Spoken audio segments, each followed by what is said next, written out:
Chapter 29 Lessons from the Devil. Now that I had experienced the undeniable reality of mind over matter, I couldn't help but wonder whether there was any substance to the practice of magic. Not stage magic, but ritual magic, black magic, or as the infamous occultist Aleister Crowley preferred, magic. Lighting candles, dressing in black robes, invoking the names of ancient gods. Really? Not very scientific, is it?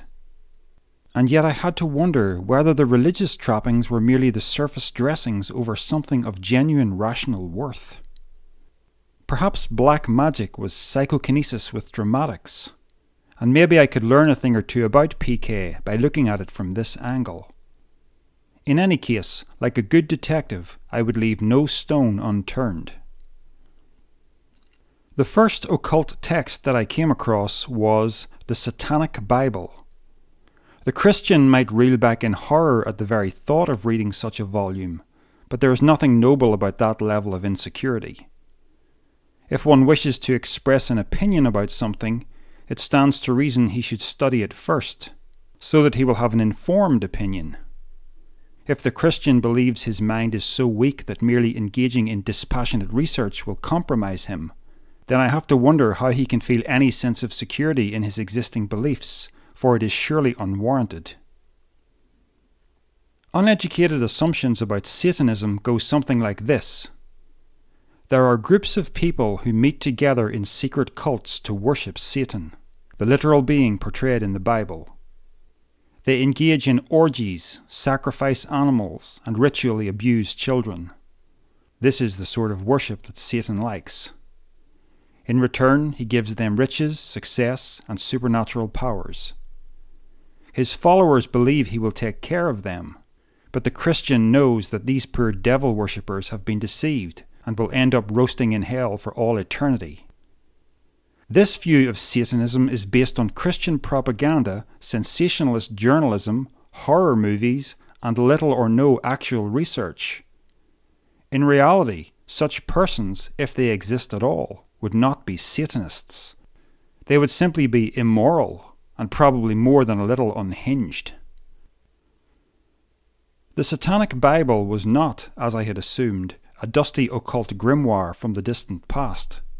It was written in the 1960s by a man called Anton Szandor LaVey, born Howard Stanton Levy, 1930 to 1997, and first published in 1969.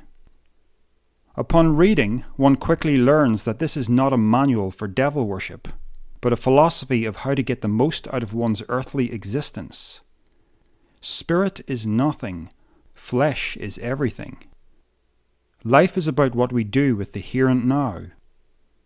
We should indulge our desires while being careful to avoid the pitfall of compulsion.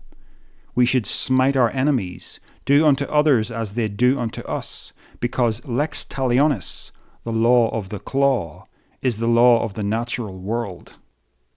LaVey's Satanism was a philosophy of rational self-interest in a recognizably hostile world. The Satanist regards the Christian religion as completely false. That includes viewing the biblical character Satan as entirely mythical. Nonetheless, Satan offers a great deal of symbolic relevance as the outcast, unwelcome in the family of God, the rebel, standing against divine tyranny, the individualist, claiming his own autonomy and doing his own thinking, the accuser, exposing hypocrisy, the evil one, defending the animal passions of man.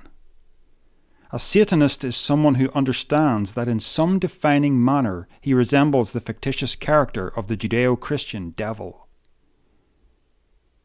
Satanists draw symbolic relevance out of the manifold depictions of Satan, from the Hebrew Ha-Satan, the adversary, to the Roman Lucifer, light-bearer. There is nothing odd about using a mythical character from antiquity purely for its symbolic value. In fact, you will find many examples in the English language. For instance, if I accuse someone of being mercurial, I am saying that his character is erratic and volatile. The word is derived from the Roman god of trade, Mercury, and its usage relates to his swift flights from place to place. The planet Mercury is also named after this god, as is the chemical element. When a container is hermetically sealed, does this mean it was made by the Greek god Hermes? When a movie is erotic, does this mean it features the god Eros? When I call someone a Vandal, does this mean that he is a member of the ancient Germanic tribe, the Vandals, who in the year 455 sacked the city of Rome?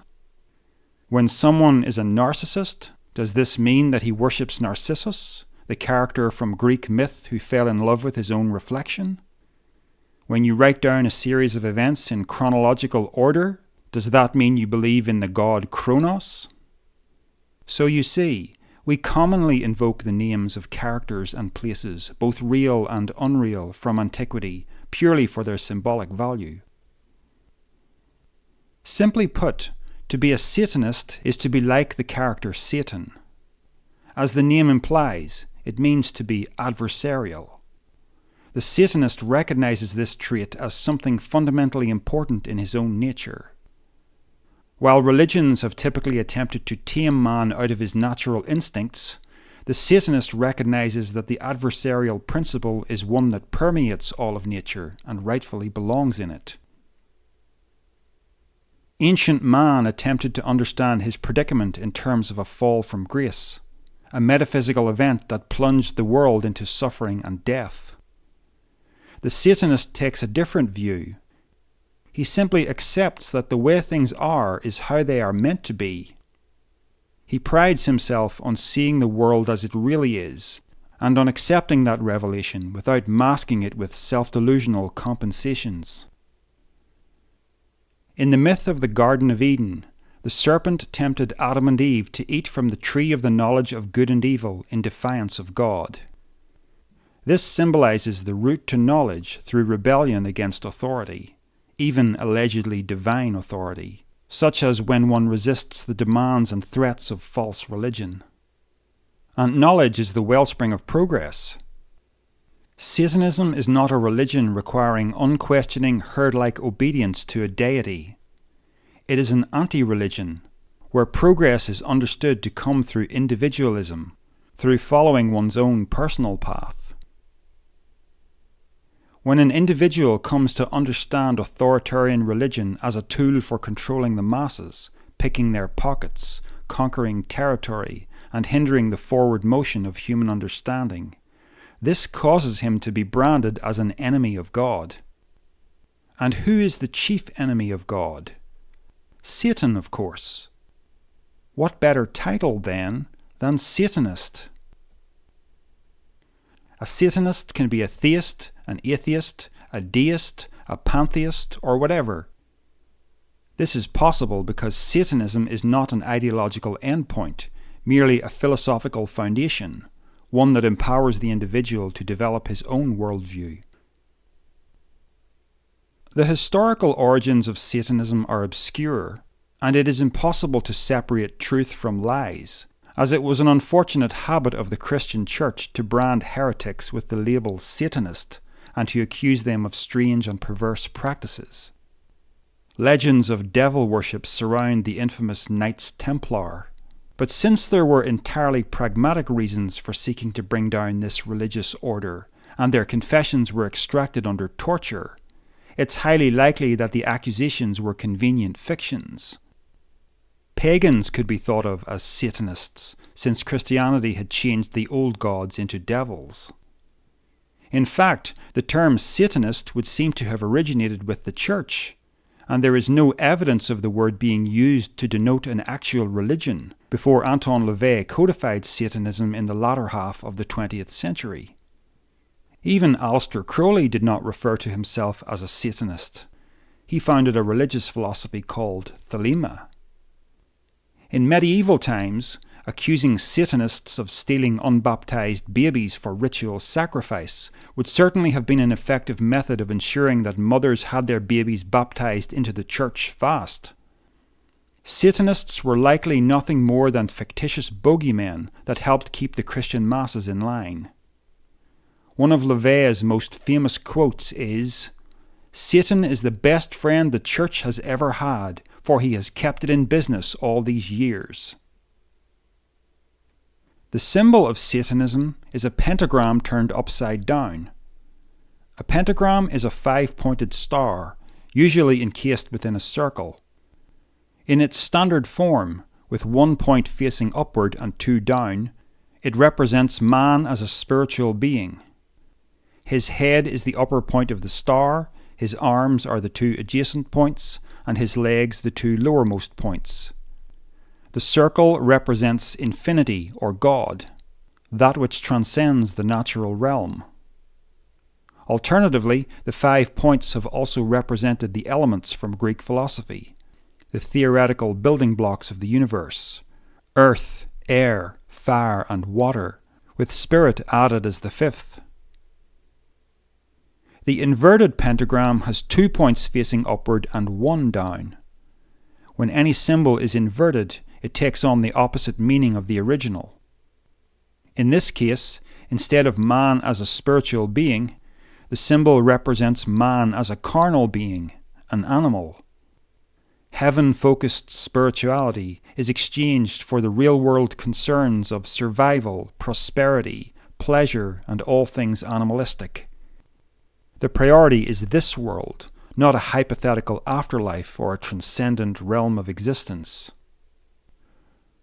Rather than seeing the star as a man standing on his head, the image of a goat's head fits the frame, with the horns occupying the 2 topmost points, the ears to the sides, and the chin to the bottom. Historically, the goat has symbolized fertility, and the horns communicate defiance. LaVey additionally chose to view the 3 downward-facing points as a denial of the Trinity, Father, Son, and Holy Spirit, making this an anti-Christian symbol. It should be obvious that it is perfectly possible to appreciate the above philosophy without calling it Satanism. In fact, LaVey's choice of the term and his creation of the Church of Satan had a great deal to do with maximizing its impact in society by sheer shock value. In this he was successful, but there was a downside. The word Satanism has a tendency to act as a homing beacon for all kinds of undesirable persons. Some call themselves Satanists because it sounds like a glamorous way to justify indecency, vice, perversion, or outright anarchy. While Satanism's ethics accommodate a wide spectrum of behavior, it emphasizes taking responsibility for the consequences of one's actions. The philosophy's identification with evil is more akin to a willingness to be branded as the villain than any actual abandonment of meaningful ethics. Man, conditioned by religion, often characterizes his animal side as evil and seeks to cleanse himself of his natural impulses through religious devotion. The Satanist, approving of his natural instincts, approves of evil, in terms of how his stance is understood by the Christian masses. Other quasi-Satanists simply enjoy the sinister glamour and have little intellectual grasp of what the satanic viewpoint actually entails. When only a limited percentage of those who claim to be Satanists are Satanists in practice, one has to wonder whether the title is worth saving. Then again, this predicament applies to every banner under which people congregate. A real Satanist is guilty only of the great crime of thinking differently from the masses.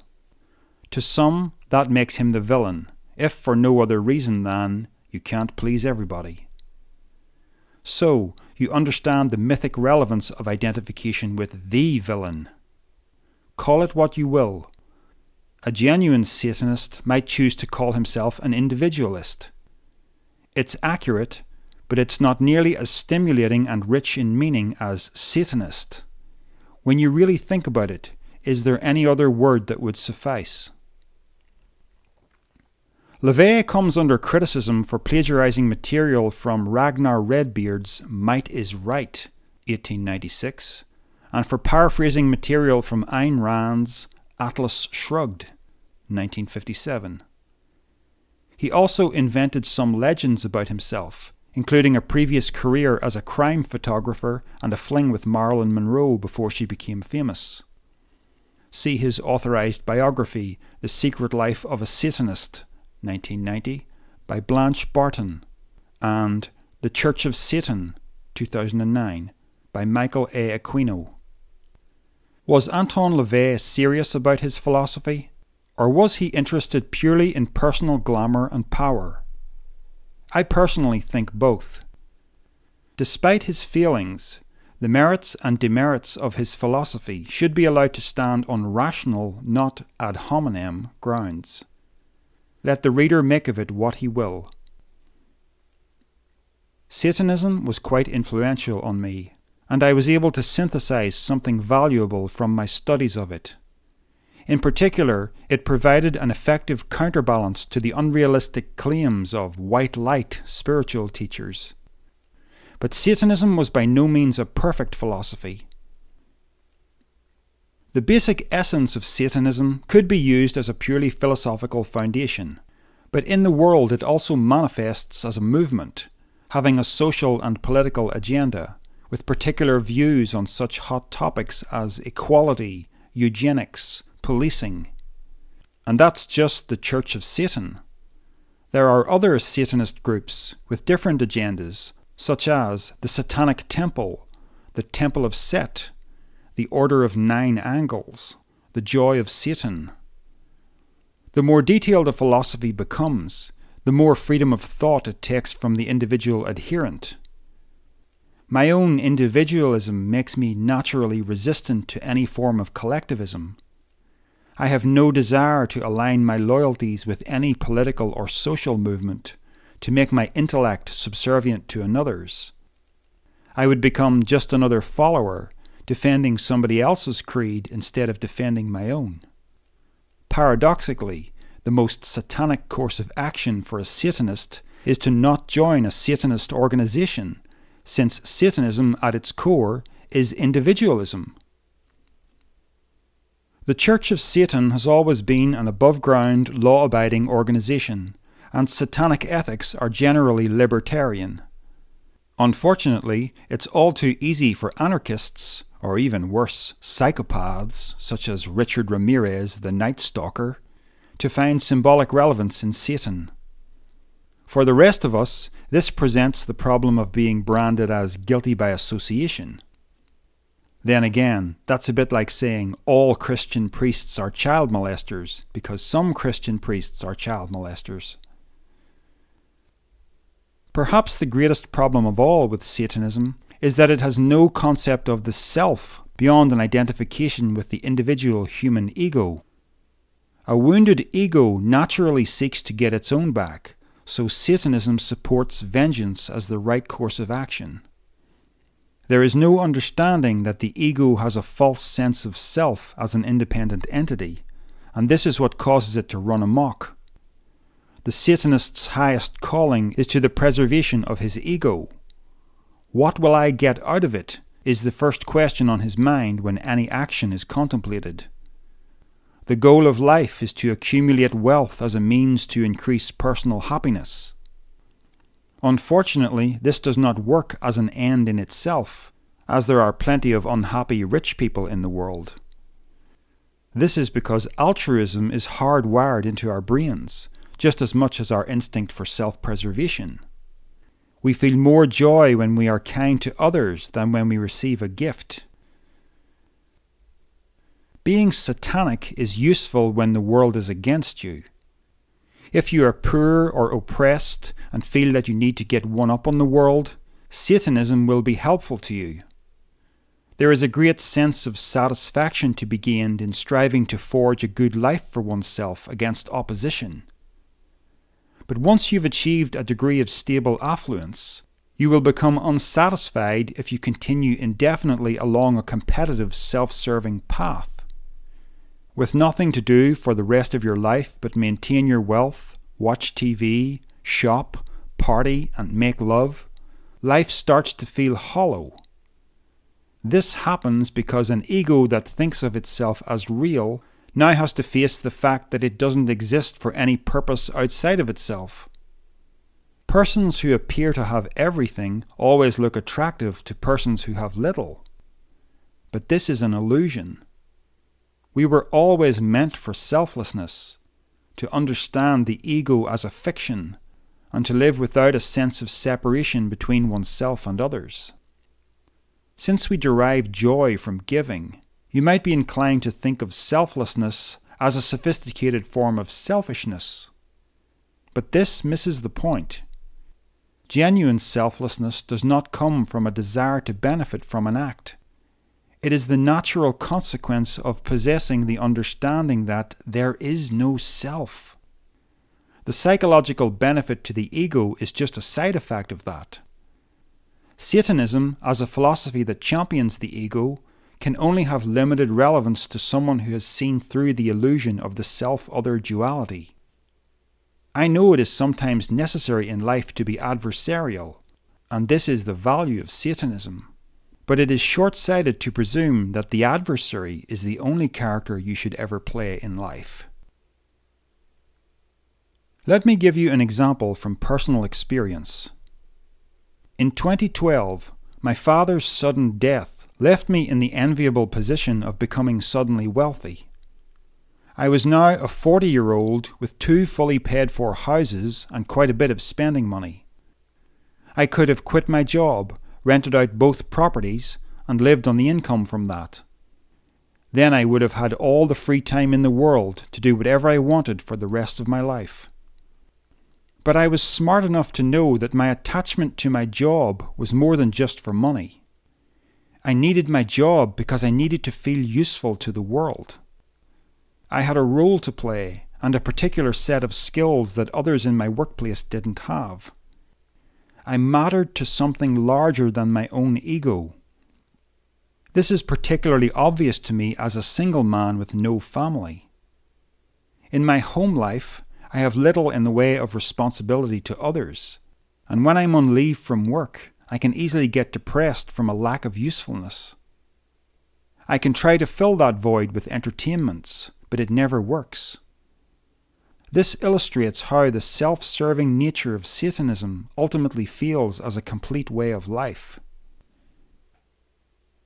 The final disadvantage of Satanism is that Satan, the Bible character, is still far too alive in the minds of the populace to make his use as a mere symbol practical. When a high percentage of people believe that Satanism is literal devil worship, then for all practical purposes, that's what Satanism means. To call oneself a Satanist in public is to invite misunderstanding and condemnation. The Satanist would have to expend a great deal of time and energy fending off unnecessary enemies, energy that could be used for more productive purposes. It's really only pragmatic to use outdated gods, such as the Greek pantheon, as symbols. Then again, some of the above cons can be pros, depending on how you look at them. I sometimes wear an inverted pentagram pendant because it reminds me to respect my animal nature, to question all things, to keep my spirituality grounded in the realities of a hostile world, to be fierce in my individualism, to not care what others think of me. Of all the characters of antiquity, Satan is without a doubt the most relevant myth for my life. I cannot help being drawn to him. That undoubtedly sounds sinister to some Christian readers, but I find such a reaction amusing. Sometimes it can be fun to invite condemnation, and then privately chuckle to myself, knowing that I have fully seen through a pernicious superstition that ensnares so many people, fear of the bogeyman. So I do play with the identity of Satanist from time to time, when the fancy takes me. Crucially, it is a form of play. All identities are merely masks that we wear. They are not the self.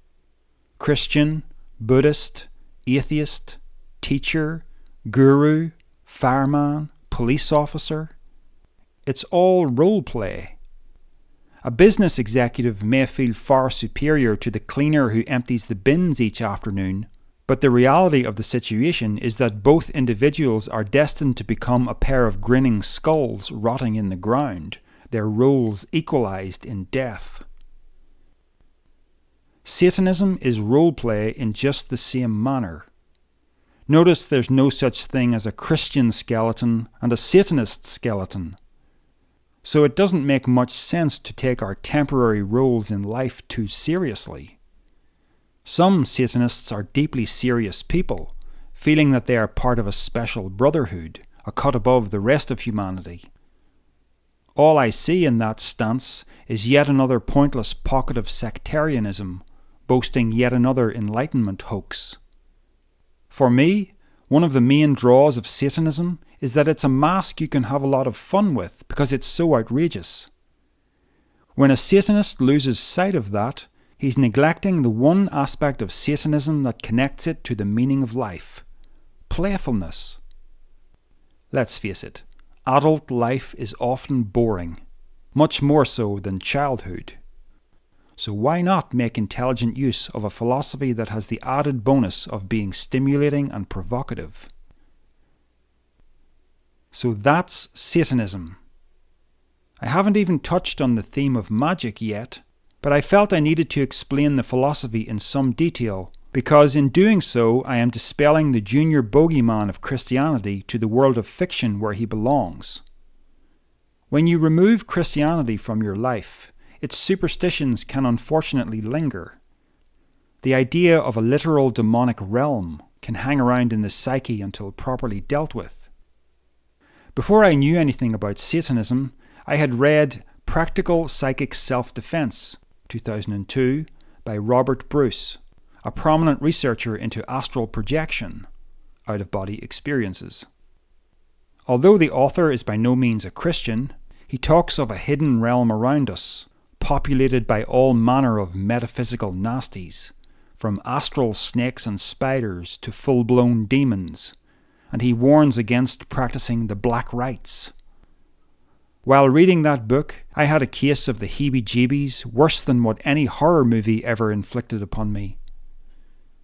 David Icke, a writer who is intensely hostile to Christianity, nevertheless claims in Children of the Matrix, 2001, that satanic rituals open gateways into another dimension where malevolent reptilian entities find entry into our world, feeding on blood sacrifices and taking possession of human bodies. When I researched Satanism using the source material, rather than relying on the opinions of various occultniks with their pet theories, then Satan and his horde of demons disappeared in a puff of rationality.